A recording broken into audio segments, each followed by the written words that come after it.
Hello and welcome back to our 11th video lecture on ray optics and optical instruments, and today we'll be discussing another important topic which is refraction through prism. सो यहाँ पर हम prism के लिए refraction study करने वाले हैं और ये देखने वाले हैं कि जो लाइट की बेंडिंग होती है प्रिज्म में, जब लाइट प्रिज्म के थ्रू पास होता है तो लाइट जो डेविएट होता है प्रिज्म से निकलने के बाद, तो वो डेविएशन एंगल जो होता है लाइट रे का वो किन फैक्टर्स पे डिपेंड करता है. करेक्ट. प्रिज्म की ज्योमेट्री पर डिपेंड करता है, प्रिज्म के मीडियम पर डिपेंड करता है, लाइट के एंगल ऑफ इंसिडेंस पर भी डिपेंड करता है कि लाइट प्रिज्म से बाहर निकलने के बाद कितना डेविएट करने वाली है. सो हम ये सारे फैक्टर्स यहाँ पर डिस्कस करने वाले हैं कि लाइट का जो डेविएशन एंगल होता है प्रिज्म से निकलने के बाद वो कैसे वेरी करता है. सो इस टॉपिक से कुछ इस तरह से क्वेश्चन बन सकता है बोर्ड एग्जाम में. Draw ray diagram to show the refraction of light ray through a glass prism, hence obtain the relation for the angle of deviation in terms of angle of incidence, angle of emergence and the angle of prism. So this question again can be put up for 5 marks in your board exam, and hence this question becomes very important. So let us start with the topic. अब हम यहाँ पर सबसे पहले refraction का diagram draw करते हैं refraction through prism का. उसके लिए हम यहाँ पर एक प्रिज्म लेंगे ABC, एक इंसिडेंट लाइट रे लेंगे. अब आप देख रहे हैं ये इंसिडेंट लाइट फेस AB पर इंसिडेंट हो रही है, तो जब प्रिज्म में जाएगी ये लाइट रे तो बेंड होगी क्योंकि लाइट ट्रेवल कर रही है एयर से ग्लास की तरफ. एज्यूम करते हैं हमारा प्रिज्म यहाँ पर ग्लास का बना है, so light is travelling from air medium to glass medium, so it has to bend. Obviously glass यहाँ पर डेंस मीडियम है तो लाइट की बेंडिंग कैसी होगी, टूवर्ड्स द नॉर्मल. तो सबसे पहले हम फेस AB के लिए एक नॉर्मल बनाएंगे N. सो अब लाइट रे अपने ओरिजिनल पाथ से कैसी बेंड होगी, टूवर्ड्स द नॉर्मल. तो आप देख सकते हो अगर प्रिज्म नहीं होता तो लाइट कुछ ऐसा ट्रैवल कर जाती, बट क्योंकि यहाँ पर प्रिज्म का डेंस मीडियम है तो लाइट कैसा बेंड हो गया, टूवर्ड्स द नॉर्मल बेंड हो गया. अब जब लाइट फेस AC से बाहर निकलने की कोशिश करेगी तो अब वो लाइट डेंसर एयर मीडियम में जाएगी तो लाइट कैसी बेंड होगी, अवे फ्रॉम नॉर्मल. तो अब आप देखिए यहाँ पर हम फेस AC के लिए भी नॉर्मल बनाएंगे और लाइट बेंड हो जाएगी अवे फ्रॉम नॉर्मल. अब आप देख रहे हो लाइट फाइनली कैसी बेंड हो गई है प्रिज्म से बाहर निकलने के बाद. जैसा मैंने कहा अगर प्रिज्म नहीं होता तो हमारी इंसिडेंट लाइट रे कुछ इस तरह से, जो मैंने रेड कलर में डॉटेड लाइंस बताई है, कुछ इस तरह से हमारी लाइट रे पास हो सकती थी. बट प्रिज्म की वजह से आप देख सकते हो हमारी लाइट रे इमर्ज हुई है finally through the face AC, जिसका हम ट्रेस पीछे की तरफ खींच सकते हैं कुछ इस तरह से. और आप देख सकते हो कि प्रिज्म नहीं होता तो लाइट ऐसे ट्रैवल करती, but due to the presence of prism this light got deviated by this angle. Correct. So light ray finally यहाँ से जाने की बजाय यहाँ से निकल रही है. करेक्ट. सो हमारा इंसिडेंट लाइट रे और इमर्जेंट लाइट रे के बीच का जो ये हमारा एंगल है, इस एंगल को हम क्या कहते हैं, डेविएशन एंगल कहते हैं, जिसे हमने यहाँ पर डायग्राम में मार्क किया है. Correct. So the angle between incident ray and emergent ray is called as deviation angle. और हमें इस डेविएशन एंगल को स्टडी करना है और ये पता करना है कि हमारा डेविएशन एंगल किन फैक्टर्स पे डिपेंड करता है. So let us mark all other important angles in this diagram. So हमारी इंसिडेंट लाइट रे नॉर्मल के साथ क्या एंगल बना रही है, एंगल I. हमारी इमर्जेंट लाइट रे नॉर्मल के साथ क्या एंगल बना रही है, angle E.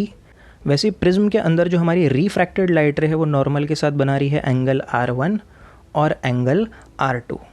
In the same way we can also label the path of the light ray which is from P, Q, R and finally to S. Correct. So PQRS ये हमारे light रे का path हो गया. अब आप देख सकते हो हमारे प्रिज्म के अंदर जो दो वर्टेक्स है डेविएशन एंगल वाले के पास वाले वर्टेक्स को हम M इंडिकेट कर देते हैं और नीचे वाला जो वर्टेक्स है उसको हम इंडिकेट कर देते हैं एज N. करेक्ट. नीचे वाला नॉर्मल की वजह से वर्टेक्स बन रहा है, so we have represented it as N. So this is the diagram for refraction through prism जो आपको एग्जाम में ड्रॉ करने के लिए बोला जा सकता है. तो इस तरह से लेबल करके आपको ड्रॉ करना है. अब हम यहाँ पर डेरिवेशन देखेंगे और ये पता करेंगे कि जो हमारा डेविएशन एंगल डेल्टा है वो किन फैक्टर्स पे डिपेंड करता है mathematically. So let us start with the derivation. अब आप देखो यहाँ पर first of all we consider quadrilateral AQNR. तो आप डायग्राम में देख सकते हो हम क्वाड्रिलेटरल कंसिडर कर रहे हैं AQNR. And here two angles which are angle Q and angle R, they both are at right angle. जो हम यहाँ पर डायग्राम में हाईलाइट कर सकते हैं। आप देख सकते हैं यहाँ पर राइट साइड में डायग्राम में जो हमारा एंगल Q है क्वाड्रिलेटरल का और एंगल R है, ये दोनों 90 डिग्री पर है, correct. So these two angles are at 90 degree. अब हमें पता है पूरे क्वाड्रिलेटरल का टोटल एंगल 360 डिग्री होता है। अब एंगल Q और एंगल R दोनों ही 90 के हैं, तो 360 में से तो 180 यहाँ पर एंगल Q और एंगल R अपने साथ लेकर चले गए। तो एंगल A और एंगल N जो है क्वाड्रिलेटरल का, करेक्ट, ये दो एंगल्स का सम क्या हो जाएगा, वो भी 180 डिग्री हो जाएगा। यही हम यहाँ पर लिख सकते हैं। Therefore the sum of the other angles of quadrilateral will be 180 degree, that is angle A plus angle QNR is 180 degree. So इस क्वाड्रिलेटरल में आप देख सकते हो एंगल A और एंगल N का सम क्या हो रहा है, 180 degree. Now we take the triangle which is triangle QNR। तो आप देख सकते हो हम ये इन्वर्टेड ट्रायंगल ले रहे हैं, ट्रायंगल QNR। अब इस ट्रायंगल के लिए हम ट्रायंगल की प्रॉपर्टी लगा रहे हैं, the sum of the angles of the triangle is 180 degree. तो जो ये ट्रायंगल QNR के एंगल से angle R1 plus R2 plus angle QNR ये हो जाएगा 180 डिग्री, करेक्ट। सो हमने पहले क्वाड्रिलेटरल के लिए एंगल का सम 180 डिग्री बताया और ट्रायंगल के लिए एंगल्स का सम 180 डिग्री बता रहे। अगर आप इन दोनों इक्वेशंस को कंपेयर करोगे तो आपको फाइनली एक रिजल्ट मिलेगा जो कि है angle R1 plus angle R2 is equal to A। So ये तो ऑब्वियस सी बात है, करेक्ट। अगर आप इस एक्सप्रेशन को देखोगे तो आप कह सकते हो यहाँ पर angle A is 180 minus angle QNR, जिसको मैं एंगल N लिख देता हूँ, करेक्ट। सो एंगल A हो गया 180 माइनस एंगल N। और आप इस सेकेंड एक्सप्रेशन में देखोगे यहाँ पर भी आपको 180 माइनस N का टर्म मिल रहा है। आप इस N को यहाँ शिफ्ट कर दीजिए, आपको 180 माइनस N मिल जाएगा। तो 180 माइनस N तो ऑलरेडी A है। सो R1 प्लस R2 क्या हो जाएगा, it will become equal to A। So हमने इन दोनों एक्सप्रेशंस को कंपेयर किया और हमें पता चला कि R1 और R2 is nothing but equal to A। Also delta और deviation angle is exterior angle to triangle MQR। तो आप देख सकते हो हमारे डायग्राम में जो ये ट्रायंगल MQR है, इस ट्रायंगल के लिए हमारा जो डेल्टा है, ये हमारा एंगल डेल्टा एक एक्सटीरियर एंगल है, correct. So exterior angle is the sum of the base angle. तो हमारा एंगल डेल्टा हो जाएगा angle MQR plus angle MRQ, correct. So आप ये एंगल्स को कोरिलेट करिए, डायग्राम में ऑब्जर्व करके आप देख सकते हो our delta is angle MQR plus angle MRQ। अब आप देखेंगे कि जो हमारा एंगल I है इस तरफ से, करीब ये जो हमारा एंगल I है, आप यहाँ पर भी देख सकते हो this will be also completely angle I, क्योंकि ये वर्टिकली अपोजिट एंगल हो जाएगा, करेक्ट। सो ये भी क्या हो गया, हमारा एंगल I हो गया। सो जो MQR है, जो हमारा छोटा सा पोर्शन है, correct, this angle MQR, correct, ये जो आपको यहाँ पर देख सकते हो एंगल MQR जो आपको मिलेगा, it will be nothing but I minus R1। So your small angle which is angle MQR, correct, ये जो स्मॉल एंगल है angle MQR, it will be equal to I minus R1। In the same way अगर ये वाला angle हमारा angle E है तो दूसरी तरफ से वर्टिकली अपोजिट ये भी कंप्लीट एंगल हमारा एंगल E हो जाएगा। सो ऑब्वियसली एंगल MRQ भी क्या हो जाएगा, angle MRQ will be E minus R2। So obviously geometry property से हम कह सकते हैं delta is I minus R1 plus E minus R2। So angle MQR को लिखा I माइनस R1 और एंगल MRQ को लिखा E minus R2। In terms को अगर आप रीअरेंज करो तो आप देख सकते हो, तो हम लिख सकते हैं यहाँ पर it is I plus E minus whole into R1 plus R2, okay. तो अब आप देखिए हमने इस टर्म को रीअरेंज किया। अब हमारा R1 प्लस R2 क्या है, एंगल A। तो R1 प्लस R2 की जगह हमने यहाँ पर क्या लिख दिया, एंगल A लिख दिया। I प्लस E तो एज इट इज़ है हमारा। So I plus E minus A is nothing but your deviation angle. So इस तरह से हमें डेविएशन एंगल मिला है I plus E minus A। तो हमें यहाँ पर दो इंपॉर्टेंट आउटकम्स मिले हैं। एक तो R1 plus R2 is equal to angle A, correct. So angle of refraction जो दोनों तरफ हो रहे हैं, it is equal to the angle of prism. Angle A is nothing but your prism angle, okay. So R1 plus R2 is equal to angle A and your deviation angle delta is equal to I plus E minus A। तो इस expression में, deviation angle के expression में आप देख सकते हो कि हमारा deviation angle angle of incidence पर भी डिपेंड करता है, एंगल ऑफ इमर्जेंस पर भी डिपेंड करता है और प्रिज्म के शेप पर भी डिपेंड करता है, जो कि है हमारा एंगल ऑफ प्रिज्म। अब यहाँ तक जो हमने एक्सप्रेशन डिराइव किया है डेल्टा का, इसको हम फिर से समराइज़ कर सकते हैं। अब देखिए हमने सबसे पहले यहाँ पर क्वाड्रिलेटरल लिया है जो मैंने हाईलाइट किया है, विच इज़ AQNR। इसके लिए हमने जो क्वाड्रिलेटरल के अपोजिट एंगल से इनका सम बता दिया 180 डिग्री। फिर हमने लिया यहाँ पर inverted triangle which is triangle QNR, इसका सम भी हमने बता दिया 180 डिग्री। दोनों को कंपेयर किया और हमें यहाँ पर आप देख सकते हो रेड कलर के बॉक्स में हमने हाईलाइट किया है R1 + R2 = A मिला, और एक्सटीरियर एंगल का कंसेप्ट लगाकर डेल्टा कैलकुलेट किया which is I + E - A।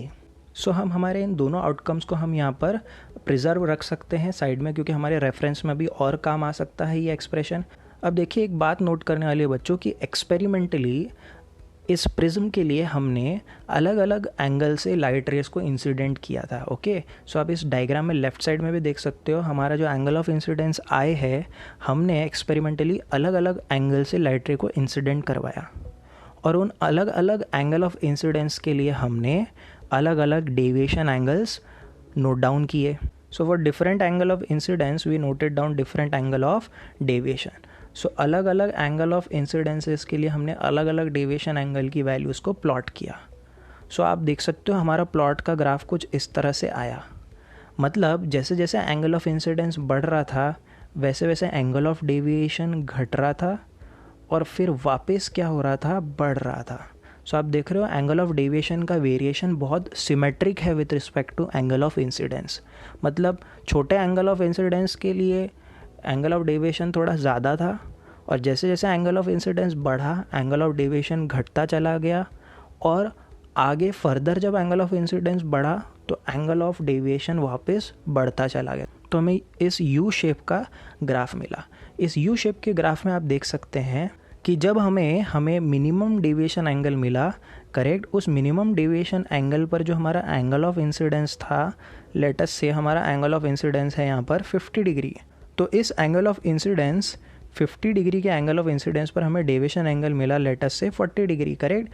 Observe ये किया गया था एक्सपेरिमेंटली कि ये जो मिनिमम डेविएशन एंगल जो हमें मिला, सबसे कम डेविएशन एंगल जो मिला, इस मिनिमम डेविएशन पे हमारा एंगल ऑफ इंसिडेंस भी 50 डिग्री मिला, और हमें हमारा एंगल ऑफ इमर्जेंस भी क्या मिला था, 50 डिग्री मिला था। सो एक्सपेरिमेंटली ट्रायल एंड एरर से अलग अलग वैल्यूज़ के लिए जब ग्राफ प्लॉट किया गया तो पता ये चला कि जब लाइट रे मिनिमम डेविएट होती है, जब लाइट रे का एंगल ऑफ डेविएशन मिनिमम होता है, तो उस मिनिमम एंगल ऑफ डेविएशन पर एंगल ऑफ इंसिडेंस की वैल्यू और एंगल ऑफ इमर्जेंस की वैल्यू क्या ऑब्जर्व की गई थी, सेम ऑब्जर्व की गई थी, both were equal to each other. So obviously अगर हमारे एंगल ऑफ इंसिडेंस और एंगल ऑफ इमर्जेंस इक्वल होंगे, सो एंगल R1 और एंगल R2 भी क्या हो जाएंगे, इक्वल हो जाएंगे। ओके, बिकॉज जिस एंगल से लाइट इंसिडेंट हो रही है अगर उसी एंगल से लाइट एग्जिट कर रही है, सो ऑब्वियसली उन दोनों इंटरफेसेस के एंगल्स भी क्या रहने वाले हैं, रिफ्रैक्शन एंगल्स इक्वल रहने वाले हैं। R1 और R2 भी सेम रहने वाले हैं बाय सिमेट्री। ओके, और जो ये हमारा रिफ्रैक्टेड लाइट रे जो सेंटर से होके जा रहा है प्रिज्म के, ये हमारे बेस के एग्जैक्टली क्या ऑब्जर्व किया गया था, पैरेलल ऑब्जर्व किया गया था। तभी तो जाकर हमारा I और E क्या हो सकता है, नॉर्मल के रिस्पेक्ट में सेम एंगल बना सकता है, सिमेट्रिक एंगल्स बना सकता है। सो फाइनली हम यहाँ पर ये चीज़ को यहाँ पर नोट करेंगे। We represent deviation angle delta as capital DM, which is minimum deviation angle. For this angle of minimum deviation, we observe that angle of incidence is equal to angle of emergence, and hence also it was observed that angle of refraction R1 is also equal to R2. So ये data हमें experimentally मिला था minimum deviation जब होता है। सो ये जो दो मिनिमम डेविएशन एंगल की कंडीशंस है, अगर हम इन दोनों कंडीशंस को हमारे इन एक्सप्रेशंस में इंसर्ट करें डेल्टा और R1 वाले, तो R1 + R2 का जो हमारा एक्सप्रेशन है R1 + R2 is equal to A, यहाँ पर क्या हो जाएगा बच्चों, मिनिमम डेविएशन में R1 और R2 तो सेम है, सो हम कह सकते हैं 2R is equal to A, और you can say R is equal to A/2। So जब भी लाइट रे मिनिमम एंगल से डेविएट होता है तो एंगल ऑफ रिफ्रैक्शन जो दोनों तरफ होते हैं, it is half of the angle of prism. ये बहुत इंपॉर्टेंट नोट पॉइंट है। Okay, numerical point of view से भी बहुत ज़्यादा इंपॉर्टेंट है। ऐसा भी पूछ सकते हैं कि जब लाइट रे प्रिज्म से मिनिमम एंगल से डेविएट होता है और प्रिज्म हमारा इक्विलैटरल ट्रायंगुलर बेस प्रिज्म है तो एंगल ऑफ रिफ्रैक्शन क्या होगा?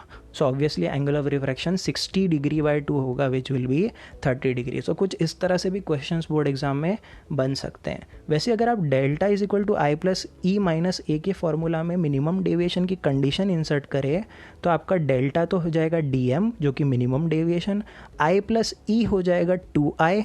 तो आप देख सकते हो आई प्लस ई को हमने लिख दिया 2i because they both are equal to each other, minus A. जब हम रीअरेंज करते हैं तो हमें एंगल ऑफ इंसिडेंस मिलता है A plus D M by 2।